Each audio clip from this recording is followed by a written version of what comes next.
안녕하세요, 여러분. 건강한 마음을 위한 채널 도담쌤입니다.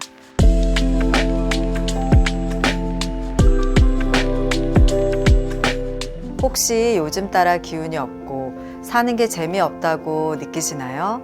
혹은 가까운 가족, 친구들이 우울해 보이진 않나요? 노년기 우울증, 생각보다 흔하지만 쉽게 지나치기 쉬운 문제입니다. 오늘은 노인 우울증이 왜 발생하는지, 어떤 위험이 있는지, 그리고 어떻게 극복할 수 있을지 이야기해 보겠습니다. 노인 우울증은 단순한 기분 변화가 아닙니다. 2주 이상 우울감이 지속되거나 일상생활이 어려워질 정도로 무기력해지는 것이 특징입니다.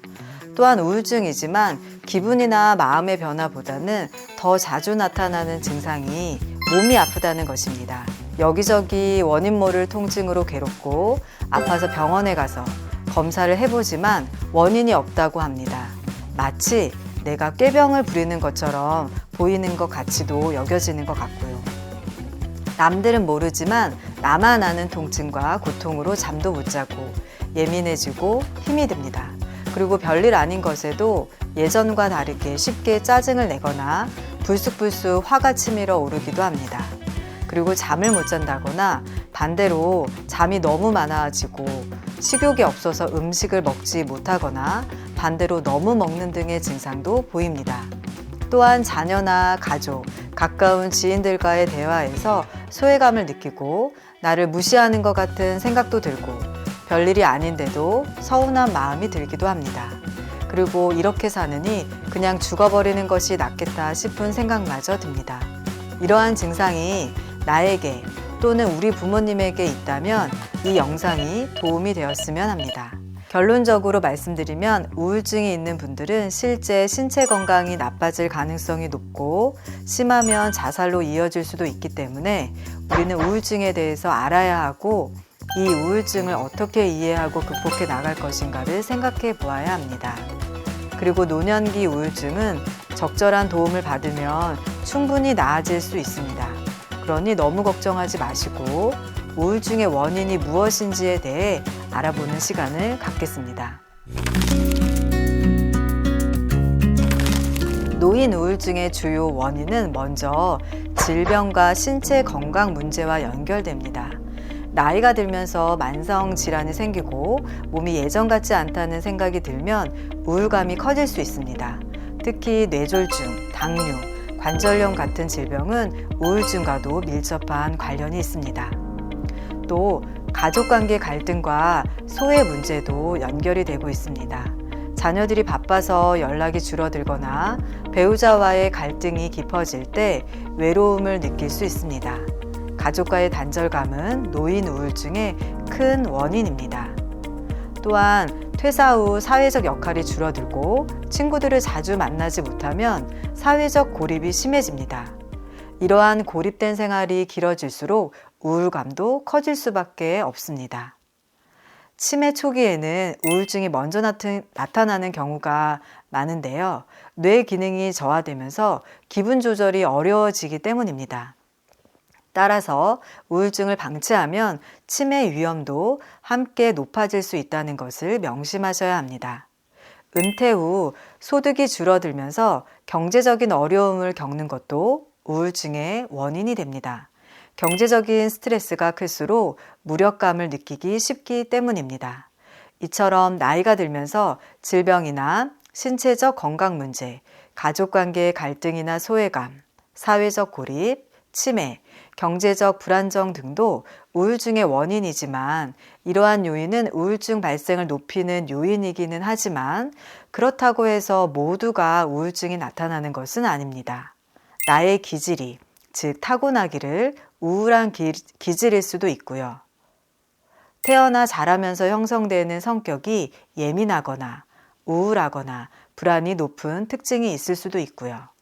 그리고 사회적 환경이라고 하는 나를 길러준 부모와 가족, 환경 등의 영향을 받아서 나라는 사람의 자아가 쉽게 말해서 나의 내면이 단단해지지 못한 채 어른이 되었기 때문입니다. 이미 나는 어른이 되었고 결혼도 하고 자녀를 낳고 기르면서 여러 가지 힘든 일들, 감당하기 어려운 힘든 일들을 경험하며 살아왔지만 그동안 나는 나를 돌아보거나 나의 마음과 상태가 어떠한지를 알아차릴 겨를도 없이 바쁘고 힘들게 순식간에 세월이 지나갔을 겁니다.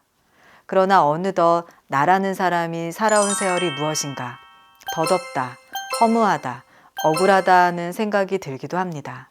그러면서 우울증과 신체적 노화가 동시에 진행되면서 약해진 자신의 모습을 보면서 한탄하시는 분들을 자주 상담을 하면서 봅니다.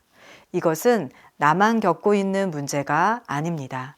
50대에서 60대, 70대에 이르기까지 이러한 우울증으로 힘들어하시는 분들이 많이 있습니다. 다만 그 누구에게도 말하고 싶지 않고 알리고 싶지 않아서 혼자서 속으로 쉬쉬할 뿐입니다. 그러나 우울증은 나의 마음이 약해서도 아니고 의지가 약해서도 아니고 일부러 우울증에 걸리려고 한 것도 아닙니다. 우울증이 꼭 나쁜 것만은 아닙니다. 저는 우울증을 연구하는 사람으로서 우울증이라는 것은 우리를 정말 힘들게 고통스럽게 하며 인생의 밑바닥까지 나를 끌고 간다는 분들의 말에 동의하지만 우울증이 이렇게 고통스러운 면만 있지는 않습니다. 우울증을 통해서 비록 연세가 많은 어르신이지만 자신을 돌아보는 기회로 그동안 생각하지도 않고 놓치고 살았던 나라는 사람에 대해 자세하게 들여다보게 해줍니다. 그렇게 들여다보면서 나이를 이미 지긋이 먹었지만 새롭게 자신을 가꾸어가는 어르신들을 보게 됩니다. 우울증이라는 고통 속에서 빠져서 그대로 주저앉지 않고 다시 피어나는 어르신들을 봅니다. 우리 어르신들도 부모님들도 가능합니다. 어떠세요? 조금 희망이 보이시나요? 하지만 안타깝게도 우울증으로 힘들어하시는 많은 분들은 우울증에 빠져서 생을 마감하는 일들이 자주 발생하기도 합니다. 그래서 이 우울증이라는 것이 위험하다는 것입니다. 우울증을 방치하면 신체 건강도 나빠지고 삶의 질이 급격히 저하됩니다. 특히 심한 우울증은 자살 위험과도 연결됩니다. 우리나라 65세 이상 어르신들의 자살률은 OECD 국가 중 가장 높은 수준입니다. 하지만 적절한 치료와 생활습관 변화로 우울증을 극복할 수 있습니다. 우울증을 극복하려면 먼저 소통을 늘려야 합니다. 가족이나 친구들과 자주 연락하세요. 직접 만나기 어렵다면 전화라도 하는 것이 좋습니다. 지역의 모임이나 취미 활동을 통해 사람들과 어울리는 것도 큰 도움이 됩니다. 그리고 운동과 식습관 관리가 필요한데요. 가벼운 산책이나 요가는 기분을 좋게 하고 우울감을 줄이는 데 효과적입니다. 영양이 부족하면 기분이 쉽게 가라앉을 수 있으니 균형 잡힌 식사도 함께 필요합니다. 또한 우울감이 계속된다면 주저하지 말고 상담을 받아보세요. 정신건강센터, 병원에서 무료로 상담을 받을 수도 있습니다. 정신과 상담이나 약물 치료는 결코 부끄러운 일이 아닙니다. 그리고 하루에 한 가지씩 작은 목표를 세우고 달성하는 것이 중요합니다.